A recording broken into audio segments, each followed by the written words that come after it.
everybody, welcome back to another episode of Woodmere Estate Revival. Today we are finishing up some trim in the downstairs. We're going to be working in the dining room today and also the living room, trying to knock those two rooms out. Right now I'm working on casing out the windows, and so to get that process started I've got to cut the stool and get that nailed in place, and then I'll be able to measure for my casing and my apron. So let me show you exactly what we got going on here, and we're going to get started working. All right, so I got my table saw out here and got a couple pieces of stool. We got the miter saw ready to rock as well. What I've done here is calculate the window opening, measured that, 36 inches. And also I got the depth that the stool has to slide in, 1 3/16. Then I had to find the center of the stool, and that's that little mark on the top there, and then measure out 18 inches in both directions there to get the total of the part that's going to slide into the window frame itself. So then we have to go 1 3/16 and shave that much off of both ends to allow for the wall. And what I've done here is set the blade on my table saw to 1 3/16.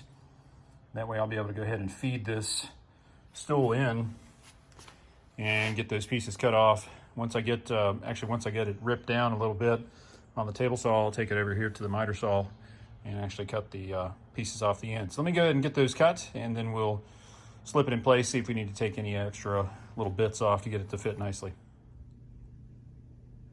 Okay, so I got our piece of stool fitted here. So here's the challenge you run into sometimes. The drywall crew came in, put the drywall in, and it actually stood out a little proud of the jamb itself. So now we've got it flush with the drywall, but it's out about 1/4 inch from the jamb, and obviously about 1/4 inch all the way across the back. So what we have to do is take a pencil, and we'll actually use that to scribe along the back of it so that it'll actually fit flush against the back of the sill and the jamb there. So if I take my pencil and lay it on the flat there, we can see the edge of the pencil head is just tickling the edge of the stool, the cut there. So if I take it over here and lay it flat on the wall where I know it's hitting, and then just, it's hard to do this with one hand, and then just pull it across here,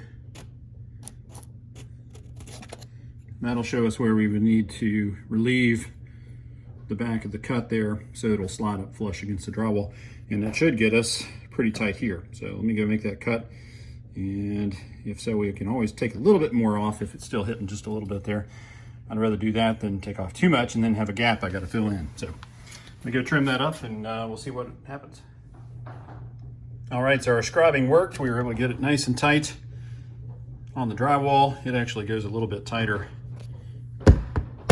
once you kind of smack it up into place there. That should close the gap up nicely.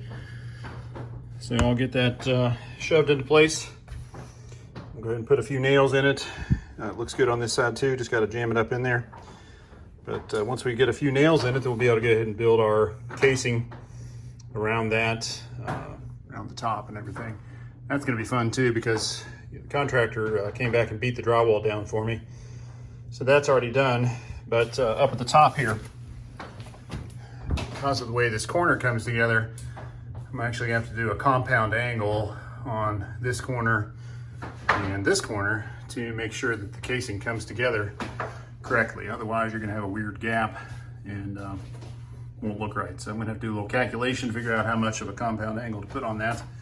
Maybe use a couple of scrap pieces and make sure I can get it looking right before I cut the final pieces. Amber's here. She's getting some stuff laid out. Hang on. Hey. Got the, it's fun working around all this furniture in it. Try not to tear anything up. And it would have been easier to fit it just before we moved in. Sure would have. She's getting some tools laid out though, so we're gonna go ahead and mock some stuff up here and get this apron nailed, or the stool nailed in place so we can go ahead and start building out our casing. All right, so this is what I'm dealing with as we're cutting the casing to go around these windows. We've got about 1/4 inch between the wall height, got this piece of trim laying here, between the wall height and the outside of the window jamb there. So if you just cut your trim and just kind of laid it in like that, then you're gonna have a big gap on the back, and you can get the edge to touch, but then your corners are gonna come together and look like garbage because the high points on the corner, the casing will all hit together, and then you'll have a gap in the back. I mean, it'll look like crap. So the trick is to lay a straight edge across here, figure out what your distance is between the two, which is about 1/4 inch. And then when you go out on your table saw, you take your 2 pieces of trim and you put a 1/4 inch spacer in behind them. So I'll show you how to do that here in just a second. And I'm going to take a couple pieces of casing and mock them up on the table saw and cut them with that 1/4 inch spacer behind them, and then I'll lay them up here, go and like CA glue them together, and then lay them up here and see how that fit looks. If it looks good, we'll go with it. Otherwise, I may have to adjust the thickness a little bit of the shim on the back side of the trim there. So let's go mock it up and cut a couple of pieces and see what happens. All right, I'm out here next to the table saw, and as it turns out, a thick paint stir, one of the big ones for the 5-gallon buckets, is actually 1/4 inch thick. So I'm going to be using a fat paint stir in behind the trim as we cut our 45-degree angles. One of these guys right here. So we'll lay that in behind the trim and then make our 45-degree cuts, and that'll give us our compound angle. It's a little cheat. So let's go ahead and mock a couple of those up, see how they come together on the window itself. All right, so I got the miter saw set on 45. And what I'll do is put this fat paint stick in behind on the back side here. Let me flip it around actually.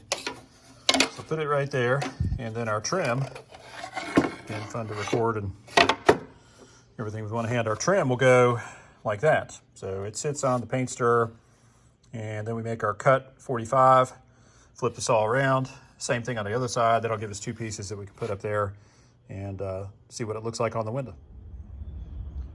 So it was actually a little bit of trial and error on this project. What I found was, because this paint stick was so wide, that it was in effect sitting this thing up higher. It was almost 3/8 of an inch. By the time you look underneath here, you see where it's hitting about midway through the trim. So by the time you got to the edge there, it was actually kicking it up about 3/8 of an inch. So what I did was take a piece of scrap and feed it through the table saw a couple times. And that made me just a little 1/4 inch spacer stick that I can stick on here. And that should do a better job than our big fat paint stick.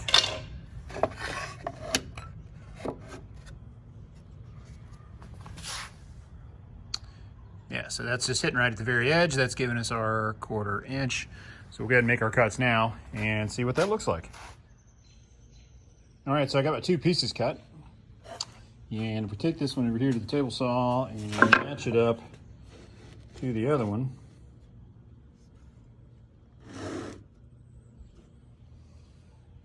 you'll see the effect. So you see how the inside's open and the back is touching. If we then tip this up a little bit, like it'll be on the window where the outside is higher than the inside, you see it comes together. So that's the effect we're going for on the window. So I'll take it in there and hold it up on the window itself and see how it looks. All right, so we got our casing fit on the sides here, on both sides. We got to cut our top piece there, our header. The little trim pieces that I made to go in the corner here did line up nicely. And so we know that once we get our top piece cut, these corners should come together pretty well and look pretty clean. And then, we'll have to do a little caulk on the back side here. There'll be a slight gap, not that much once I get it nailed down, but there'll be a slight gap once we do that. But the important thing is the corner is going to come together and look nice and tight. Right? Yes. Okay. So we cut our top piece there and fit her up. Are you excited? Yes, I am. Me too.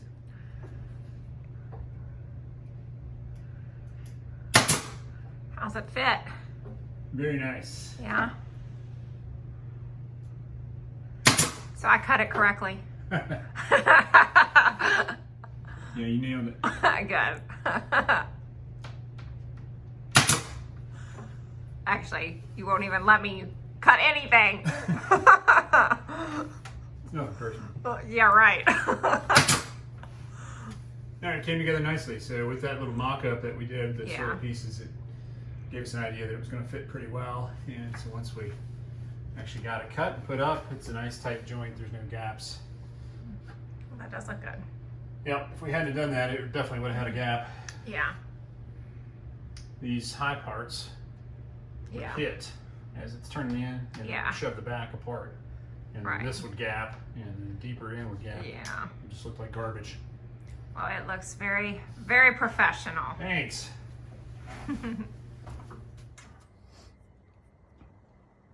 All right, so I'm working on the apron and just did one end here.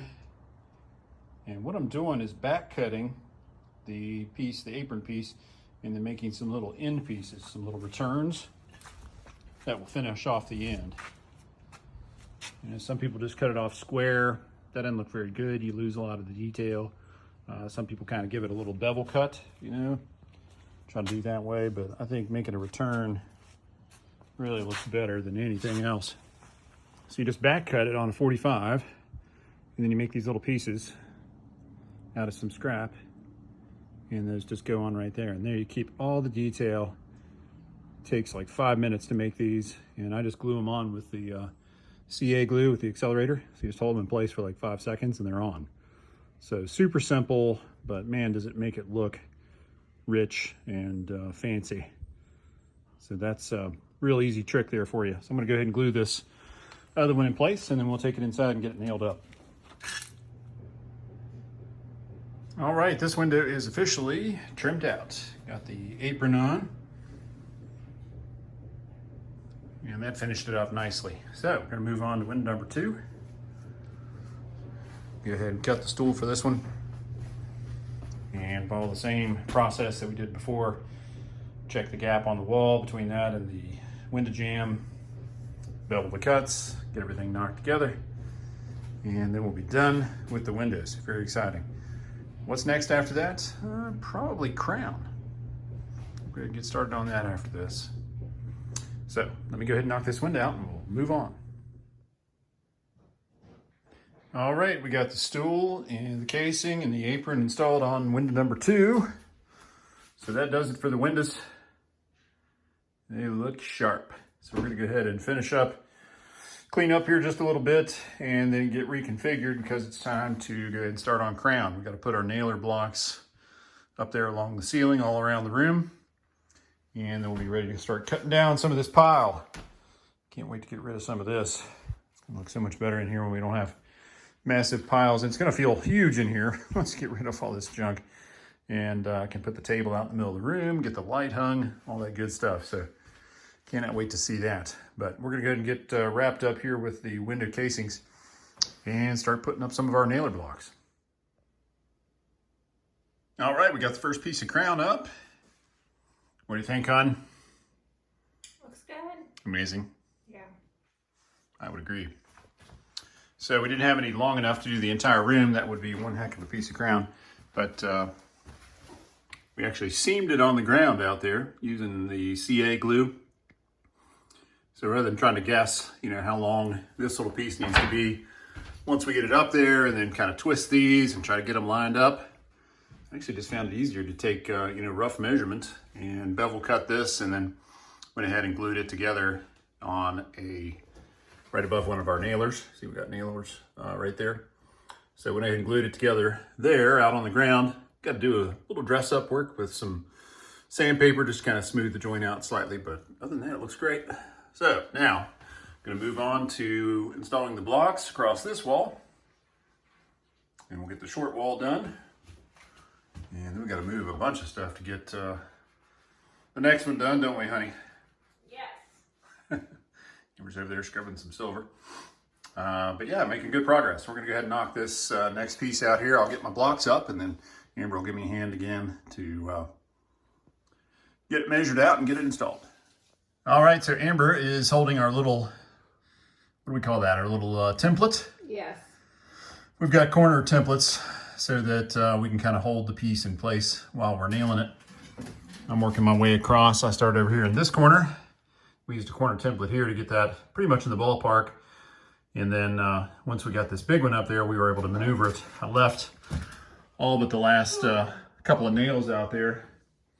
That way we could go ahead and manipulate that end, get it to mate up perfectly with this end. Then I'll go back in and nail those home. But I've been working my way across here, and Amber's waiting for me to shut up and nail that in place because she's tired of holding that thing in place, aren't you? My arm's tired. All right. I just wanted to show you in action. You're always complaining that you're not in any of the sequences. Well, here you are. Oh, thanks. All right, keep up the good work. All right, so we got our blocking up, and we're ready to go ahead and put up the next piece. This is another one that's going to have to go up normally in 2 pieces, but I think I'll go ahead and glue it outside as well, and then we'll be able to put it up all in 1 piece. So I've got the first part cut. Now I got to get the second one cut, glue it together, and then I'll have to cope the end down here to get it to fit. So I'm going to go outside and work on that. Sound good, honey? Yeah. Amber's worn out. All right, we're getting close though. This is the last piece of crown we're going to do tonight. We've got to do a little bit of fitting and fiddly stuff around our built-in over there. We'll save that for tomorrow. What else are we going to do tonight? Anything? Maybe that cased opening, or I don't know. I'm slowing down. Yeah, we could do the door casing. That wouldn't be that big a deal, I don't think. No, I shouldn't.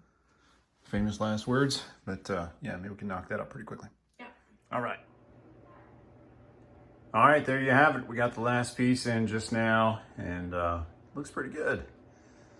Still have to do this little section over here around the top of the built-in there, but got the rest of it in. This last piece was a bear. We had to really work that joint. Had to do a custom compound cut on that thing to get it all to come together right. It was tough, but turned out okay. And it's done, so hallelujah. All right, so I think that's gonna wrap us up for the evening. We're worn out, it's dark, it's late, and so I think we're gonna hang it up for the night. We'll get busy again tomorrow. I think we're gonna knock out the casing, and then we can go ahead and do the remaining pieces of base and shoe in here, and then I think we'll go ahead and do the chair rail, and then we'll move into the living room, start working over there. So we'll see you guys in the morning.